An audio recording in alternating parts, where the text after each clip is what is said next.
special guest today is Brad Fite, musician, author, motivational speaker, and a veteran of the United States Marine Corps. In 2010, while Brad was serving in Afghanistan, a roadside bomb detonated beneath him. His considerable physical injuries eventually healed and earned Brad a Purple Heart, but his emotional wounds festered in the form of post-traumatic stress disorder. After 3 failed suicide attempts, Brad found the treatment that would help him heal: music. Brad has since started a foundation for musical therapy called Warrior Song, and his book, Life After Death, A Survivor Story, is out now. You had enlisted in the Marine Corps, right? I did. Why? I started out in the Air Force, wanted to be a fighter pilot, and thought that was a pretty cool job. My parents really wanted me to get a degree, so I complied and thought that'd be the way to go. So went into ROTC and ended up taking a cage fight my sophomore year of college, and shattered the left side of my face and lost my scholarship, and said goodbye to the Air Force. Couldn't fly anymore because I had damage to my eyes and stuff. And Enlisted in the Marines. And got out, knew I still wanted to serve in the military, so went to the Marine Corps, and they said, criminal history, none. Drugs, none. Medical history, well, had the left side of my face shattered. Said, well, can you see? Yeah, I can see. Sign here. What happened that day in Afghanistan? It was July 20th, 2010, and we deployed as a personal security detachment, and we were in Marja, and took off on an operation, and I was a turret gunner, so I was manning a 50 caliber machine gun, and we're doing a security mission, and we get our guy there, and something that was supposed to take about an hour and a half ended up taking about 6, and so we're standing up, heat of the day, and load up the trucks to head back home, and I get in the turret, get on my gun, get it ready, and one of my best friends was our dismount Marine. He ends up tugging on my pants. He says, hey, let me take the turret on the ride home. I said, no, I got it. We're about to push out. And he says, no, let me take it. He said, let me have the turret on the ride back. I said, no, I got it. Finally, he said, switch me spots. So we switch spots. We radio it in and say, hey, Brad and Julio, we're switching spots. We're good. We rogered up. And we took off. And next thing I know, I'm waking up in a hospital in Germany. What happened? What blew up? We had ran over a 300-pound IED, roughly, and detonated directly beneath me. That stands for what? Improvised explosive device. And it detonated right below the rear axle of the truck we were in, directly below where I was sitting, and killed Corporal Vargas instantly, and shattered my spine, sent the bottom half. You don't remember it? I don't remember a thing. You woke up in Germany? I woke up in Germany. Someone said your heart stopped 3 times on the way to the hospital? It did. So obviously you were discharged. I did. I was medically retired. I fought it. You wanted to stay? I wanted to stay in real bad. I made an incredible physical recovery from waking up out of my coma with no use of my legs, because the bottom half of my spine went through my stomach, top half of my spine went through my lung, and woke up out of my coma, and they said, hey, we kept you alive, but we can't make you walk again. You got a Purple Heart. How do they present that to you? Well, that's actually a really funny story. So the Commandant of the Marine Corps, General Amos, came into my hospital room, and it was him and his wife, Bonnie. And they came in, and my parents were there, my best friend was there, and they come in, and it's this honor. You have the highest ranking man in the Marine Corps coming to talk to you, and he comes in, and he asked me what unit I was with, and I say, the Marine Corps. He says, obviously you're with the Marine Corps, that's why I'm here. So what unit were you with? It's with the Marine Corps, sir. And he says, all right, moving on. So he does the Purple Heart ceremony, he pins it on my chest and reads the certificate, and then he leans over and says, hey, how your boys doing? And I didn't know what he meant. I was high on a lot of painkillers. And his wife, Bonnie, and my mom are standing at the foot of my bed, and I lift up my robe and I say, sir, my boys are great. And ended up just seeing him a couple weeks ago, and Bonnie Amos reminded me of that day. That's the Purple Heart, right? It's the Purple Heart. You wear it proudly, I would guess. I do wear it proudly. First page of your book. For the greater part of the last 4 years of my life, I have been talking to and living with the dead. It's time for me to reach out and be among the living. Why did you want to kill yourself? I had so much guilt. Over what? I felt like I was directly responsible for one of my friends dying. I felt like I didn't deserve to live. Getting out of the Marine Corps, I was captured by depression, and all these things started happening. I started getting addicted to my drugs, and I started abusing my drugs, and I was just angry all the time, and I was bitter, and I was resentful. And in war, you see the absolute worst in humanity, and you come back home from that, and it stays with you. And I didn't know how to deal with any of it. I didn't know how to deal with getting out of the Marine Corps, because that's how I identified myself. And I got addicted to my drugs, and fell to my depression, and divorced my wife, and really lived not wanting to be alive. Where were you living? I was living in San Diego. Did you get a job? No, I lived homeless for a little while. So you lived homeless. You I lived in my streets. car. The Oxford Dictionary defines post-traumatic stress disorder this way: a condition of persistent mental and emotional stress occurring as a result of injury or severe psychological shock, typically involving disturbance of sleep and constant vivid recall of the experience with dulled responses to others and the outside world. Does that aptly describe you? I think it used to. Then, but that's the way you were. I think then, yes. How do you cope with it? You were medicating, you attempt suicide. 22 veterans commit suicide every day in America. Which is actually, that's a very well-known quote, and it's what a lot of people go by, but what a lot of people don't know is that stat only comes from about 12 states. States aren't required to relinquish that information. Why so many suicides? Because they feel hopeless, because doctors and these people diagnose them with PTSD, and they tell them, they told me, they said, you have a disorder. They said, we can't cure this, but we can give you medications to cope. And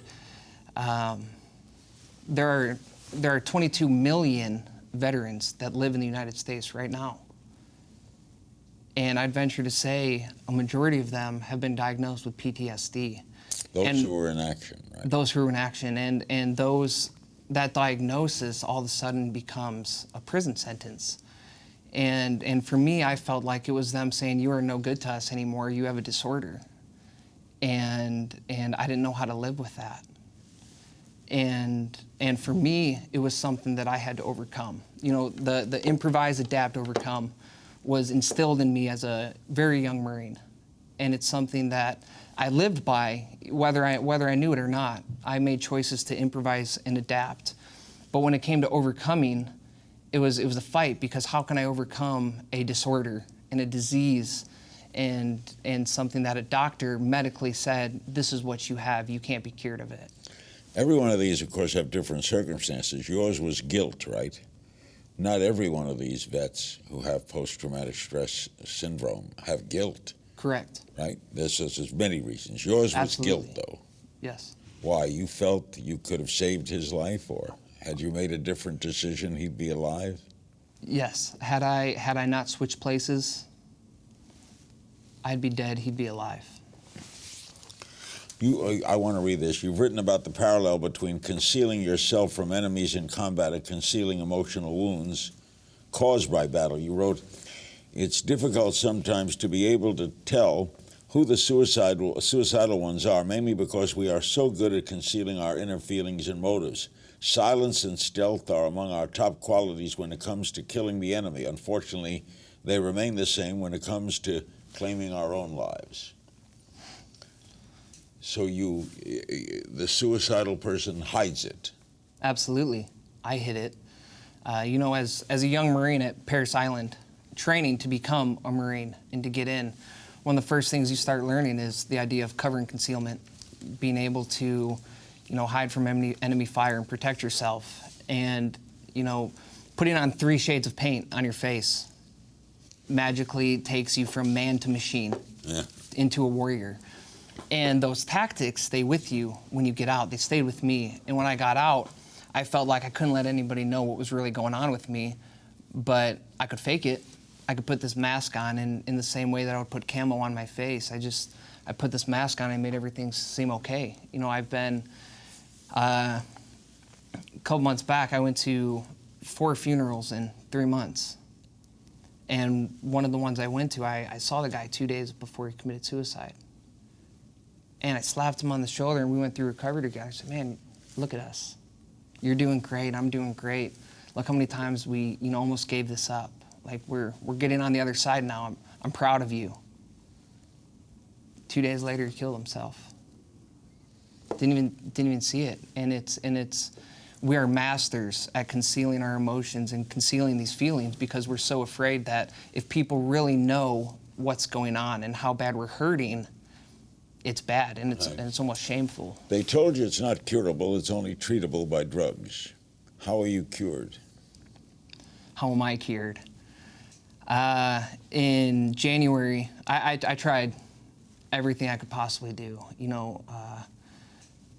Music for me was massive. It was therapy. I chronicled 5 years of life and pain and struggle and hardship. What were you doing, writing music? I was writing music and I was playing my guitar or my violin and I was writing all this down and that all turned into an album, but still I felt all this pain and I couldn't figure out. I said, this is supposed to be helping me and it did help me. It helped me immensely. But in January of 2015, just of this year, I finally reached a point where I took that leap of overcoming.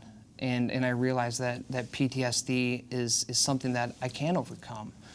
And in January of 2015, I found Christ and accepted him into my life. And by radical grace, I was freed. So was that more than the music? 100%. Do you sing as well? I do. According to a RAND study, 20% of Iraq and Afghanistan veterans suffer from PTSD. Half don't seek treatment. Why? So I sought treatment. I ended up having a pretty bad flashback on the road. And I showed up to the hospital and I was put in a glass room for 2 days. And I was scared to death that if I went in and sought treatment, I was going to be seen as crazy. And I couldn't go back into a mental ward or, be treated like that. So it's terrifying to think that if I come out and say, hey, I'm struggling with these thoughts, I'm struggling with these feelings, I don't know what to do, I need help, for people to look at you and say, man, you're kind of crazy. Do you like the term or dislike the term disorder? I can't stand it. What do you want to just post-traumatic stress? Post-traumatic stress is a real thing. When... But it's not a disorder. For me, no. No, it's not. It's a beautifully tragic part of my story. And it's something that I will have the rest of my life. And it's these thoughts and these feelings and, they'll always be there. They're in me, they're a part of me. But are they the thing that's gonna hold me back from living the rest of my life? Absolutely not. So you make a living as a motivational speaker. I do. And from books and recordings? Yes, sir. So it's all part of it. You remarried? To the woman I divorced. Oh, really? Yeah, now we have an 8-month child together. How did you get that back? I had a good girl. Completely train wrecked and sabotaged my marriage. And was really a monster of a person. And I divorced her and told her I wanted nothing to do with her and wanted to do life on my own. I felt like a burden to her. And so I filed for divorce and that was that. And for about almost a year, I was on my own and continued to sabotage my life. And every single day she was, praying for me and thinking about me and sending me notes. And every time I told her I wanted nothing to do with it. And then I got clean off my drugs, got clean off the drinking, and shifted my life around and gave her a call and said, hey, I'd like to talk to you. I made some pretty big choices. And she said, cool. I said, can I buy you a coffee? She said, no. But yeah, we ended up going for that coffee and got back together and started dating again. And 3 different doctors told me I couldn't have kids. And so Because of your injury? Because of my injuries. And so I knew Amy wanted more than anything to be a mom. And I felt so bad that I couldn't do that for her anymore. And we started talking about and looking into adoption. And all of a sudden I was up teaching music one day up at Camp Pendleton, and she gives me a call and says, you got to come home right now. I thought something was wrong, so I was speeding, I was flying. I got home, walked in the door, and sat me down and said, I'm pregnant. Wow. And he looks just like me. I know it's mine. The veterans hospitals do enough for this? I think we don't do enough for ourselves. I think we try to outsource it and blame it on other people and blame whatever government is going on and what they're doing, or the hospital or this, but realistically it's on us.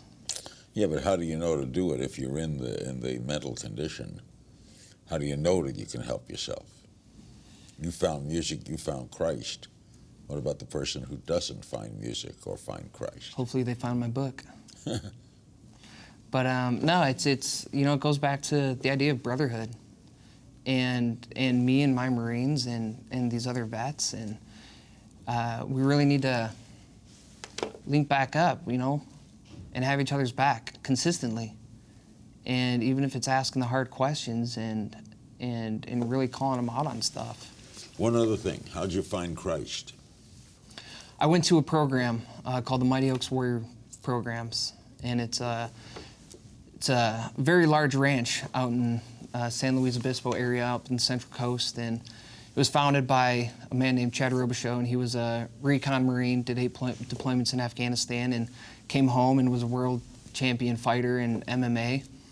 And he left all that behind, and he had kind of a similar story to a lot of us, and he had sabotaged his marriage and really sabotaged his life, and he found Christ, and then he went out and started this Mighty Oaks programs and has since helped, I mean, hundreds upon hundreds of veterans. So you feel Christ is what, living in you? 100%. You ever doubt it?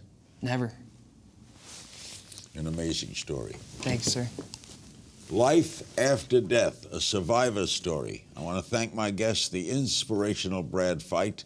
The book is available. The foundation, by the way, is Warrior Song, right? That's it.